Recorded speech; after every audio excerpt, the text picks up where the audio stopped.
नमस्कार मंडळी, जाणीच्या यज्ञक्रमाच्या नवीन भागात तुम्हा सगळ्यांचं अगदी मनापासून स्वागत आहे। आज मी एकदम मस्त रेसिपी केलेली आहे जी खूप सोपी आहे आणि खूप डिमांडिंग अशी रेसिपी आहे जी बऱ्याच लोकांना हवी असते। इतकी सोपी आहे आणि खूप रुचकर आहे कारण ही आहे आलू पराठ्याची रेसिपी। पण या पद्धतीने अगदी वेगळ्याच पद्धतीने हा आलू पराठा होतो। सुपर सॉफ्ट, क्विक आणि खूप टेस्टी असा होणारा आलू पराठा आहे। खूप सोप्या पद्धतीने ज्यांना पोळ्या लाटायला, पराठे लाटायला जमत नाही त्यांच्यासाठी तर ही सगळ्यात बेस्ट रेसिपी आहे आलू पराठ्याची।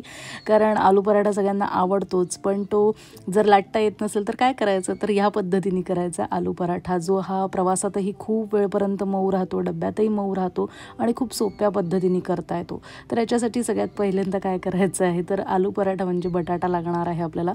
तर 2 बटाटे घेतले मी, ते सालासकटच उकडून घेणार आहे। कमी पाण्यात उकडवायचे, म्हणजे 3 शिट्ट्यांमध्ये त्याला उकळून घ्यायचे। खूप अगदी स्मॅशी करायचं नाही आणि व्यवस्थित म्हणजे शिजले पाहिजे। तर हे बघा अशा प्रकारे 3 शिट्ट्यांमध्ये मी त्याला उकडून घेतलेले आहे। हे बाजूला ठेवायचे।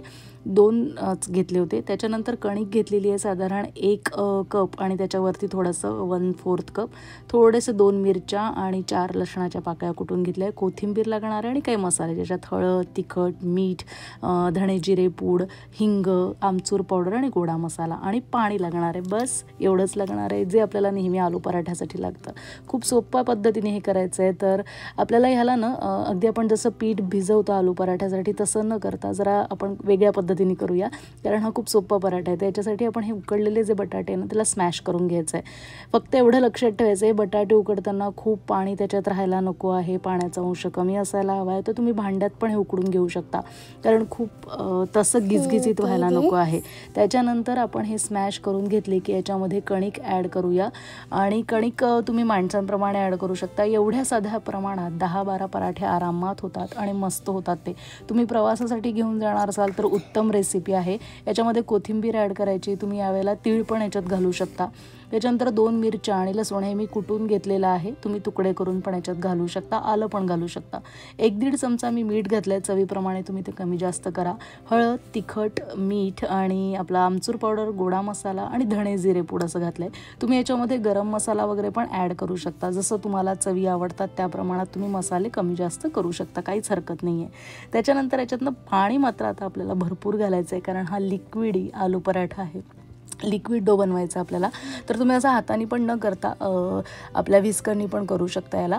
तर साधारण हे जे मी 1 कपाच्या वरती जी कणिक घेतलेली आहे, साधारण म्हणजे 1 कप आणि 1/4 कप वरती, तर तेवढ्याला साधारण मी 2.5 ते 3 कप इतकं पाणी वापरलेलं आहे। तर तुम्हाला बॅटर भिजवताना लक्षात येईल की याची कन्सिस्टन्सी कशी हवी आहे, म्हणजे साधारण आपण डोसा वगैरे करतो त्या पद्धतीने आपल्याला ह्याचं बॅटर बनवून घ्यायचं आहे।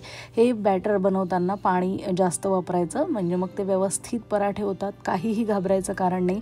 याच बॅटरमध्ये तुम्ही थोडंसं बेसन पण ॲड करू शकता किंवा थोडंसं तांदळाचं पीठ पण ॲड करू शकता, पण त्याच्याऐवजी नुसत्या गव्हाच्या पिठाने एकदम उत्तम लुसलुशीत, मऊ आणि खूप चवदार आणि सुंदर असे फुगणारे असे मस्त पराठे तयार होतात, काहीच काळजी करायचं कारण नाही।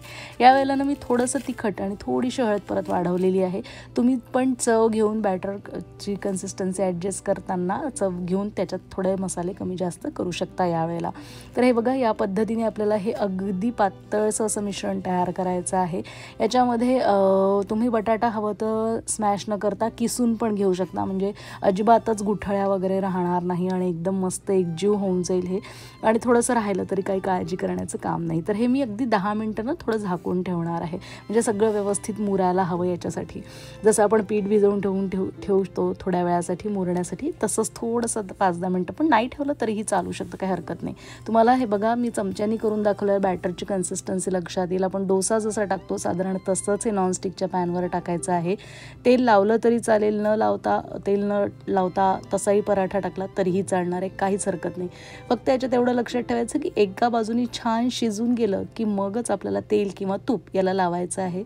छान मस्त असं परतवून घ्यायचं, दाबून घ्यायचं आणि असं पलटी करून साधारण 2-4 मिनटं एका बाजूला लागतात, 2-3 मिनटंच अगदी फक्त। तुम्ही एका वेळेला जर 2 तवे ठेवले 2 गॅसवर तर हे आणखी पटापट होतात, कारण याच्यात लाटण्याची जी प्रोसेस आहे ती एकदम स्किप होऊन जाते आणि त्याच्यामुळे वेळ खूप वाचतो. तर तुम्ही पटापट हे गरमागरम सकाळी नाश्त्यासाठी खूप घाईच्या वेळेत 4-5 लोकांसाठी पण पटापट करू शकता. डब्यासाठी द्यायचं असेल तरीही उत्तम पर्याय आहे. हे बॅटर एकदम लगेच तयार होतं, अजिबात वेळ लागत नाही. तुम्ही याच्यामध्ये व्हेरिएशन पण करू शकता. या लिक्विड डोमध्ये वेगवेगळ्या प्रकारच्या भाज्या घालून वेगवेगळ्या प्रकारचे पण पराठे तयार करू शकता. तर तुम्हाला बघून लक्षातच येत असेल की एकदम लुसलुशीत जाळीदार असा मस्त होणारा हा पराठा आहे. बघू शकता तुम्ही, एकदम असं वाटतंय की उत्तप्पा किंवा डोस्याचं बॅटर आपण जसं टाकतो तशाच प्रमाणात हे होतं. एकदम फटाफट होतात आणि खूप टेस्टी लागतात. मुख्य म्हणजे जेव्हा तुम्ही गावाला वगैरे जाणार असता तेव्हा हे पराठे जर तुम्ही रोल करून घेतले एकदम पेपरमध्ये तर खूपच सोपं पडतं. डब्बा पण नाही न्यायला लागत आणि खूप पटापट ते रोल होऊन व्यवस्थित कागदामध्ये आपण पेपर रॅपमध्ये घालून नेऊ शकतो. मुख्य म्हणजे हे खूप वेळपर्यंत एकदम तसेच्या तसे मऊ लुसलुशीत राहतात आणि एकदम टेस्टी लागतात. त्यामुळे त्याच्या आपण पिकनिकला किंवा गावाला जाताना हे घेऊन गेलं तर एकदम मस्त राहणारे हे पराठे आहेत. तर नक्की तुम्ही ट्राय करून बघू शकता. आणि ज्यांना तर पोळ्या किंवा पराठे लाटता येत नाही त्यांच्यासाठी तर ही सगळ्यात बेस्ट रेसिपी आहे. त्यामुळे तर आवर्जून त्यांनी ही ट्राय करायलाच पाहिजे. आणि अशा वेळेला सुट्टीच्या दिवशी पण असा ब्रंच खूप सोपा पडतो. पोळी लाटायचा कंटाळा आला असेल तर नक्की लिक्विड डो तयार करून तुम्ही आलू पराठा करू शकता. तर तुम्हाला ही रेसिपी कशी वाटली हे पण मला कळवा, नक्की कळवा. तुम्हाला ही आवडली असेलच तर लाईक पण करा, शेअर करा जास्तीत जास्त मित्रमैत्रिणी नातेवाईकांपर्यंत. आणि नवीन असाल तर जरूर सबस्क्राईब करा, बेल आयकनला पण क्लिक करा. अशाच नवीन नवीन रेसिपी तुम्हाला चटचट मिळत जातील. आणि हे बघा किती मऊ हा पराठा झालेला आहे, मी तुम्हाला तुकडे करून दाखवते तर. आणि एकदम लुसलुशीत झालं आहे, तर लहान बाळंसुद्धा खाऊ शकतात. आणि ज्यांना दात नसतात असे वयोवृद्ध लोक पण खूप आरामात हा पराठा खाऊ शकतात. खूप सोपा, सुटसुटीत आणि चवदार असा हा लिक्विड डोचा आलू पराठा नक्की ट्राय करायला विसरू नका. भेटूया पुढच्या भागात. तोपर्यंत नमस्कार. झाणे जे यज्ञकर्म.